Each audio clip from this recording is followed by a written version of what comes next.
নমস্কার বন্ধুরা, welcome to SB sport zone. তো এই ভিডিওতে আমরা কথা বলবো বেশ কিছু গুরুত্বপূর্ণ আপডেট নিয়ে। বেশ কিছু গুরুত্বপূর্ণ আপডেট বেরিয়ে আসছে, এই আপডেটগুলি আজকের এই ভিডিওতে তোমাদেরকে জানাবো। তো চলো বেশি দেরি না করে ভিডিওটা শুরু করা যাক। প্রথমে আমরা যদি কথা বলি আনোয়ার আলীকে নিয়ে, তো আনোয়ার আলীকে নিয়ে একটা বড় আপডেট বেরিয়ে আসছে।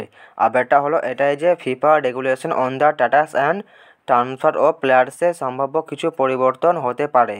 তাই বিশ্বজুড়ে বিভিন্ন দেশের প্লেয়ার্স স্ট্যাটাস কমিটিতে চলতে থাকা খেলোয়াড় ও ক্লাবের মধ্যকার মামলাগুলিতে অনির্দিষ্টকালের জন্য স্থগিতাদেশ দিল ফিফা। ফলে আনোয়ার আলীকে নিয়ে পিএসসি তারা আপাতত এখন কোনো রায় দিতে পারবে না।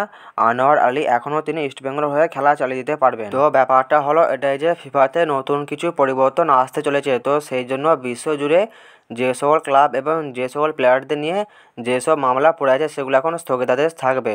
যতদিন না ফিফা থেকে নতুন কোনো আপডেট বেরিয়ে আসছে সব মামলার রায় বন্ধ থাকবে। যতদিন না ফিফা থেকে নতুন কোনো আপডেট বেরিয়ে আসছে প্লেয়ার স্ট্যাটাস কমিটি দ্বারা আনোয়ার আলীকে নিয়ে নতুন কোনো রায় দিতে পারবে না, ততদিন আনোয়ার আলী তিনি ইস্টবেঙ্গল হয়ে খেলা চালিয়ে দিতে পারবেন। তো আনোয়ার আলীকে নিয়ে এই আপডেটটা ছিল, এই আপডেটটা তোমাদেরকে জানিয়ে দিলাম। এরপর আমরা কথা বলবো মোহনবাগানকে নিয়ে। তো মোহনবাগানকে নিয়ে যে বড় আপডেটটা বেরিয়ে আসছে সেটা হলো যে আগামীকাল মোহনবাগানের ম্যাচে আলবার্তো রদ্রিগেজ এবং সুভাশিস বোস, তো এই দুই প্লেয়ার তারা একটা করে হলুদ কার্ড দেখেন।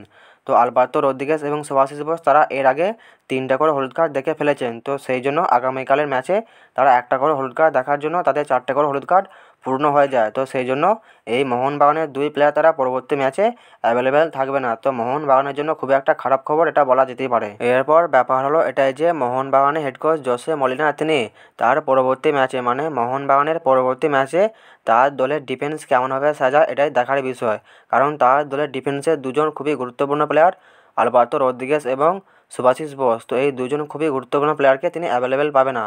তো এটাই দেখার বিষয় যে তিনি তার ডিফেন্স পরবর্তী ম্যাচে কেমনভাবে সাজায়। এরপর আমরা যে বিষয়টা নিয়ে কথা বলবো সেটা হলো যে আগামীকাল মোহনবাগানের ম্যাচ শেষে মোহনবাগানের হেড কোচ এবং মোহনবাগানের যেসব প্লেয়াররা যেসব মন্তব্য করেছেন সেগুলো তোমাদেরকে জানাবো। প্রথমেই তোমাদেরকে জানাবো যে আগামীকালের ম্যাচ শেষে মোহনবাগানের হেড কোচ তিনি কি মন্তব্য করেছেন। তিনি বলেছেন যে আমি কখনো ভাবিনি যে ম্যাচ হাত থেকে বেরিয়ে গেছে, কারণ দলের ওপর আমার আস্থা আছে।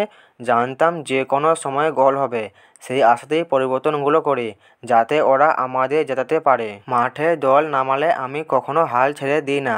1 গোলে পিছিয়ে থাকলেও মনে হতো আমরা ড্র করতে পারি। সব কিছু ঠিকঠাক থাকলে ভাগ্য সঙ্গ দেয়। এছাড়াও তিনি বলেন যে জেমি ও দিমি ভালোই খেলেছে, ওদের দুর্ভাগ্য যে ওরা গোল করতে পারেনি। জেমিকে যখন ক্লান্ত লাগছিল তখন আমি কামিংসকে নামানোর কথা ভাবি।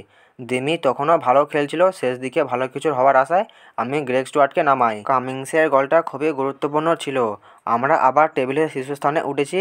এবার আমাদের পরের ম্যাচ নিয়ে ভাবতে হবে এবং নর্থ ইস্টের বিরুদ্ধে ম্যাচটা কঠিন হবে। এছাড়াও ম্যাচ শেষে গ্রেগ স্টুয়ার্ট তিনি বলেন যে পোস্টে লেগে যখন বলটা আমার কাছে ফিরে আসে তখন দেখি যে জেসন ভালো জায়গায় আছে, তাই ওকে বলটা দিই। জেসন অসাধারণ ফিনিশ করেছে। দলের এই জয় আমি খুবই খুশি। ওয়েন কোয়েলকে আমি খুব ভালো করে চিনি। এছাড়াও তিনি বলেন যে মাত্র 5-10 মিনিট খেলে ম্যাচের সেরা খেতাব পাওয়াটা আমার কাছে বড় চমক। কোচ যখন বলেন আমি পুরস্কারটা পেয়েছি তখন আমি হেসে ফেলি। তবে ম্যাচে সেরা হওয়ার চেয়ে দলের জয়টা আমার কাছে বেশি গুরুত্বপূর্ণ। আগামীকালের ম্যাচ শেষে গ্রেগ স্টুয়ার্ট তিনি এই মন্তব্যগুলি করেন। এছাড়াও আলবার্তো রদ্রিগেজ ও সুভাশিস বোস তারা মোহনবাগানের পরবর্তী ম্যাচে অ্যাভেলেবেল থাকবে না। এ নিয়ে মোহনবাগানের হেড কোচ তিনি যে মন্তব্যটি করেছেন সেটা হলো তিনি বলেন যে আমাদের কাছে এটা কঠিন পরিস্থিতি, কারণ আমাদের হাতে বেশি ডিফেন্ডার নেই।